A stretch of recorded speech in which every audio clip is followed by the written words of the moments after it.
Um, we are talking about job search today, and I want you to realize that humans are not getting born with the knowledge of how to look for a job. There is some knowledge involved. Some people are real good in getting jobs. Some people are terrible in getting jobs. There is a problem, which happens to many people. When they start looking for a job, it doesn't work exactly the way they expected the job market to work. And as I probably told you before, job market is an ugly place. Internet is an ugly place, unless you know how to navigate that. So you think recruiters are happy with your resumes? Not really. You are not happy with what recruiters and hiring managers are doing because you want them to do something, and they do not. They do something different, which might make no sense to you. But how do you know what makes sense and what doesn't make sense? I mean, where your sense comes from? It comes out of dreaming. Either you have exact knowledge and you navigate the market and it works perfectly for you, or, and it's important to understand, you just don't know what you are doing. Well, many people who do not know what they are doing do not even know they don't know what they are doing. So common sense is not that much common in today's world. Reality number one to admit is you go to the job market and you are in business of selling. It is a tough thing to many people. They say, I'm not a salesperson, I'm an engineer. I know C++, I know Java, I know testing, I know systems administration, whatever they know, and that is why I should get a job. The problem is, if you go to the job market, any market, okay, you are selling or you are buying. Or you might be wandering around. I mean, if you go to any market, you see lots of people who are wandering around. So if you come to sell, and you are denying the fact you are selling, what it means? Really? It means you are a miserable salesperson. You come to sell, but you are miserable in what you are doing. That is the choice. I mean, nobody makes you to be miserable. Nobody tells you that is the only way to do things, but that is your choice. You say, no, I'm not selling. Okay. And that is something you have to deal with. If you think that way, guys, that is number one issue you have to start dealing with. Otherwise, you will run into problems all over the place. You have a choice to be a good salesperson who knows what he is doing, she is doing. I mean, you don't have to be selling life insurance or real estate, guys. You don't have to be up to that level. No, not really. Being a salesperson on the job market is easy compared to tough sales jobs. First of all, if you are in sales business and you come with certain merchandise, okay, to the market, you have to say what is exactly for sale. And we have 3 bullets here on that slide. Again, lots of people think what they offer is exactly the skill set, the technical summary of your resume, HTML, JavaScript, XML, SQL, whatever you have in your technical skills summary. And I'm not saying technical skills are not important. It's not what I'm saying. I'm saying there are so many things besides that which are extremely important. What we do here in the school, I mean, we teach you software quality assurance, we teach you test automation tools, we teach you languages and different stuff, but what is 3 months of training? So I call it short-term polishing. If you look at me, how I got my first job in QA, a friend of mine brought me to the company. I was good enough for employment at that time. They didn't pay me much. Okay, it was like 3 months trial period and this and that. But you know what? If you have a friend who brings you to that company or any other company and they hire you, you can do it. Guys, there is nobody here in that room who cannot do it. What we teach you here is a short-term polishing. But the major values, the foundation, is already there. You came to that school being good enough for employment.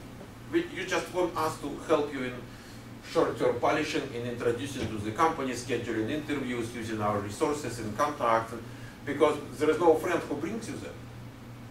So, long-term foundation, the value, which is major value of you, most of the people just do not understand. They go to the job market, they are trying to sell something, and they sell dust on their shoes instead of the real value. You cannot become mature in 3 months. You cannot develop documentation skills which you developed in your previous profession in 3 months. You cannot become hardworking person, out of lazy person in 3 months, or maybe ever. And definitely I'm not in the business of making lazy person a hardworking person. So that value, which is most of the value, okay, should be here in your mind. You have to understand that value, because when you go to the marketplace and you are not trying to sell what you have, you are trying to sell something which people can get in a couple of months or couple of weeks or couple of days. What is your value? Couple of days of training, or reading a book, browsing internet. So most of the people coming out of the school do not understand that. And I want you to understand that. I want you to focus on that. The way it happens, a recruiter asks you, do you know this, do you know that, do you know? You say, oh God, I don't know this, I don't know that. It's not an issue. The issue really is, does it take 5 years to learn that, or does it take a couple of days to learn that, up to the requirements of that specific position? You will be amazed. Most of the skills they ask you about are acquirable, in a couple of days or couple of weeks. You are already there, good enough to learn it in just instantly. You have to understand your value, otherwise you cannot sell much. 17 seconds rule comes from some psychological article I read many years ago, and it was saying that people make decisions in 17 seconds. I've seen other articles saying 4 seconds or 12 seconds. Guys, it doesn't matter. Few seconds. You look at someone, and it takes, let's say, 17 seconds, so you like that person or don't like that person. You come to an interview, they say, hi, how are you doing? Please have a seat. Would you like a drink? Shake your hand. And they already like you or they don't like you. You are of the same kind. It happens to you all the time. Am I right? So there is some vibration, which tells you exactly. It's not your conscious mind, it's your subconscious mind, which tells you. They look at you, they say, hi, how are you doing? And they like you or don't like you, having no idea of your knowledge of HTML, JavaScript, software testing, ability to write test cases or bug reports, so nothing about you technically. But they feel like you belong there or you don't belong there. I'm talking about that rule just to reinforce the first bullet and second bullet. It is not how they hire you. It's not because they learn first about your knowledge of HTML and JavaScript and testing and then say, yeah, good enough, let's hire. It happens before that, much earlier. So your level of confidence is much more important. So you might have no idea what you are talking about, but you are confident and you make better impression than people who have 10 times more knowledge and they are shaking and kind of not confident. When they ask you, let's say, on the scale from 1 to 10, 10 being the highest, how would you estimate your knowledge of whatever, JavaScript?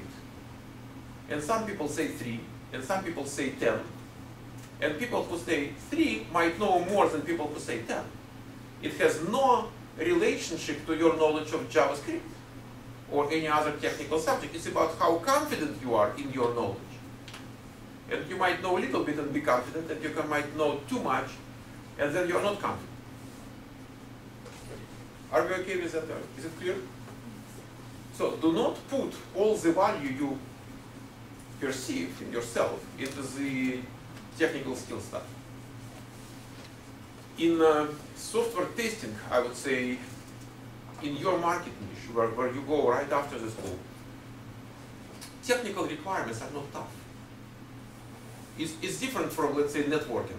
If you look for the network administration position, guys, you cannot say, you know what, I took a class. you should come and fix it. You should have real practical knowledge, you know, not just the book knowledge. In QA, your technical expertise could be 10 times lower than that, because the value is kind of laid in different things. So it's not that much in technical. It's much more about your personality. It's about you being able to communicate with people, being focused on what you are doing, attention to detail, kind of if you care or you don't care about what you are doing and that kind. Okay. What is our target market? Imagine I'm a salesperson for Mercedes, and I go to the cheapest area here, the lowest income area, and I try to sell Mercedes. Or I sell Toyotas and I come with the cheapest Toyota to the most affluent area where people drive, you know, real expensive cars. Am I going to sell anything? So going to the correct market niche where you belong is critically important. You have something to sell, and then you have to come to the right place. Why we are talking about that? I see people with experience, with degrees, with everything, and they apply for internship position. In their mind, internship or entry-level internship is something which is kind of low-paid job. Internship is not a low-paid job. Internship is something you get after college, after training, where you reinforce, you know, your skills which you just learned. So if I need an intern, I'm looking at a young person just out of college. And if you are 45 years old, you know, and you are coming, you know, 20 years after the college, and I say I want to be an intern because you, I mean, I'm accepting $12 per hour. Looks ridiculous.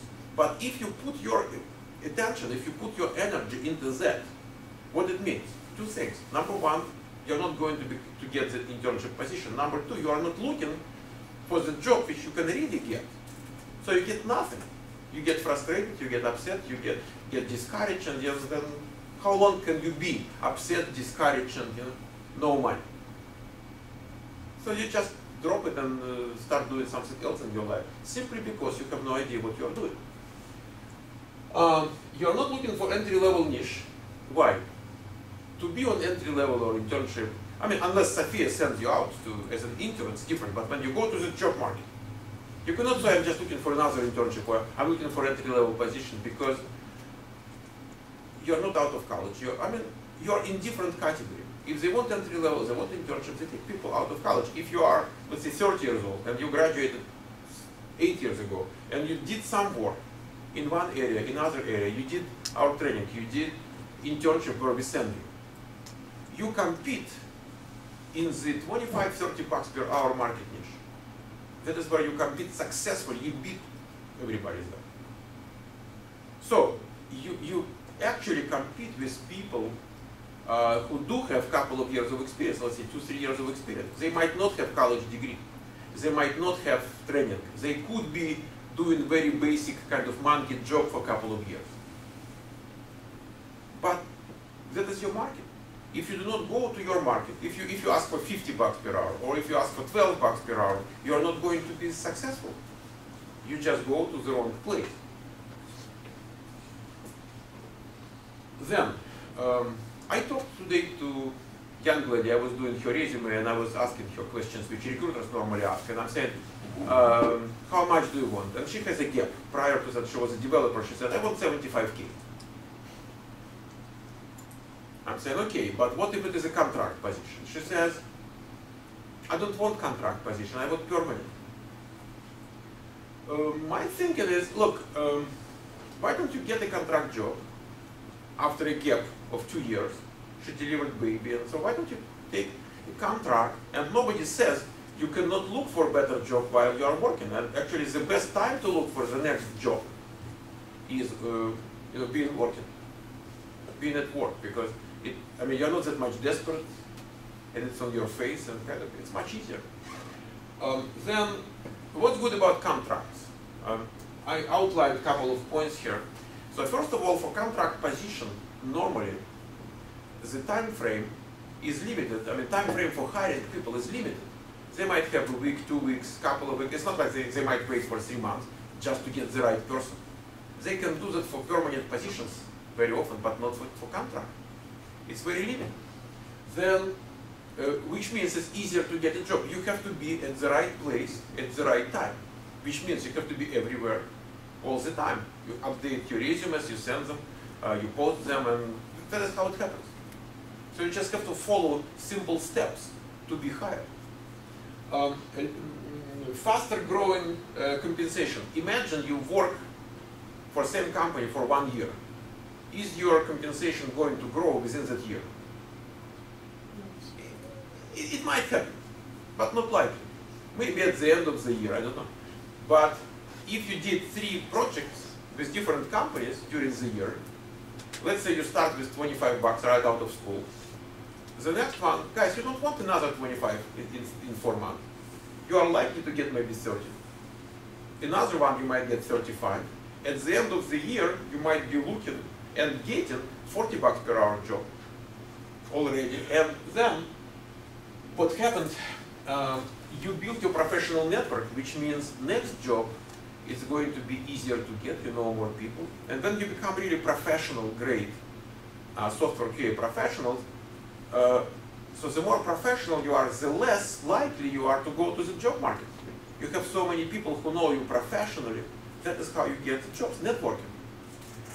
So if you work on 3 projects within a year, you tripled your network compared to working for the same company. More intensive professional growth. If I was on 3 projects, I learned 3 projects instead of 1. You might say, yeah, but you learned that one more in depth. I would apply the rule of 80-20 here. So in 3 months, I will learn 80% compared to 1 year. So 1 year is 100%. So 3 months would be, let's say, 80%. So if I did 3 times, 4 months project, I know 2.5 times more compared to being on the same project. In terms of marketability, in terms of what you can offer to the job market. You have no long-term commitment. Let's say you start with relatively low pay. But you know what, it's not a permanent job. You can, 3 months, 4 months, whatever. It's okay. You are not obligated morally, not legally. Legally, in state of California, employment is at will. You can quit any second. They can let you go any second. But morally, okay, so 3 months, okay. Good chance to be offered permanent position right there. If you really want permanent job, lots of contracts end up with the permanent job offer, especially in economy like we have today, when economy is growing and demand is growing, and it becomes more and more difficult to hire people, and you are already there and you know the product, and so the chance to be hired permanently is relatively high, I would say. Or the chance for contract to be extended. And you have to understand, permanent job in today's world is not much more permanent than contract job. Contract job could be easily, 1 year, 2 years, and permanent job could be 1 week, 2 weeks, 3 weeks, 1 month. Companies come and go, they do layoffs, they offshore, outsource, whatever. In Silicon Valley, historically, the lifetime expectancy of a permanent employee is how long? 2 years. 2 years, guys. Permanent job, okay. In today's session, we will look at a couple of things. Dynamic of sales. So, how things happen? What is the order in which they happen? Ratios to watch. How to measure? How to know where you are, and how to troubleshoot when you understand there is a problem. So what is the problem? How to find the problem? How to find open positions? How to talk to recruiters? How to answer interview questions? And how to ask interview questions? Maybe more things which we might have time to do. Numbers and ratios. 10 years ago, I would say, let's look at the example. You send out 1,000 resumes. In today's world, I would say, not resumes, I'm saying exposures. Let's say you have 1,000 exposures. Because when you post your resumes on powerful job search engines such as Monster or Dice or Career Builder, so you get exposure, lots of people look at you. And you can actually see how many users visited your profile. And so let's say you've got 1,000 exposures. As a result of the exposures, people call you. I'm asking current graduates when they are looking for a job, so what is the ratio of how many people looked at your profile and how many people actually contacted you by phone? And it comes to 35%, 33-35%. If 30 people looked at your profile, you're going to get, in average, 10 calls in your market niche. So if you are a senior level developer, it might be much better ratio, but in our case. So we are saying, okay, out of 1,000 exposures, let's say you've been contacted 400 times. Phone calls, emails, it is very realistic, a very real number, and I will put it on the board.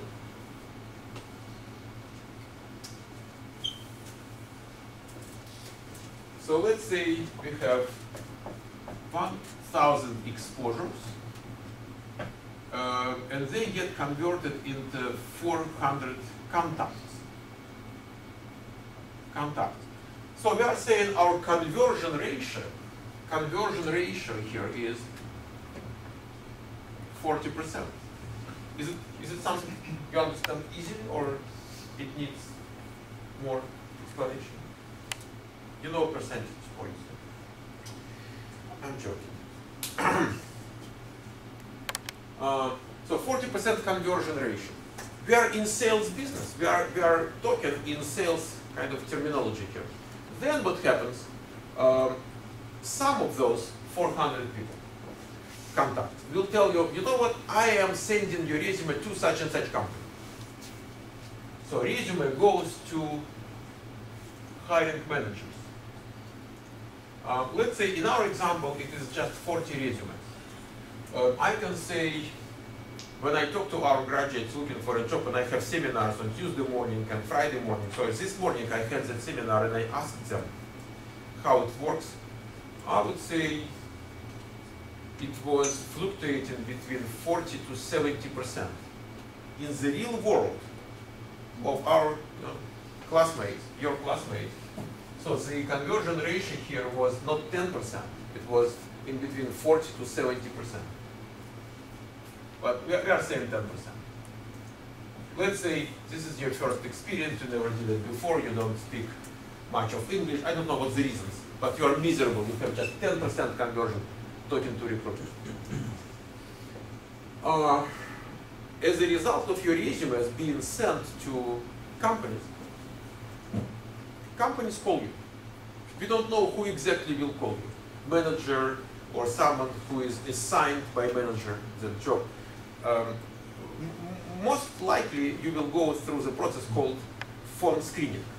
What is the purpose of phone screening? Making sure you are good enough to be invited for the face-to-face interview. Face-to-face interview is a time-consuming thing.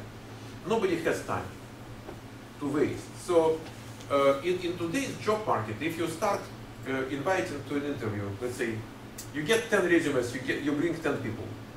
Statistically, you will find out that out of 10 people you invited, 8 or 9 have no idea what they are talking about, and their resume is coming out of blue and that kind. That is the reality.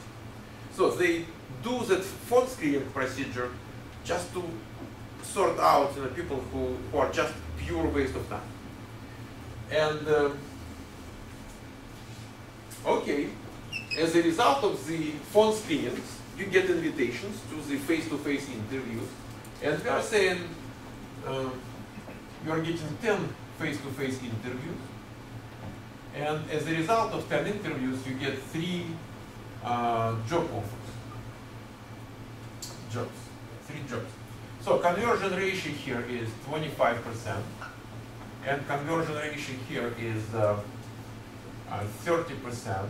And I would say when you just start right out of school, that 30% is real. It's pretty much how it happens. So normally you get 1 job offer out of 3 interviews. I mean, some people manage to have 3 out of 3, and some people manage to have 1 out of 10. But in average, as a group, that is where we belong.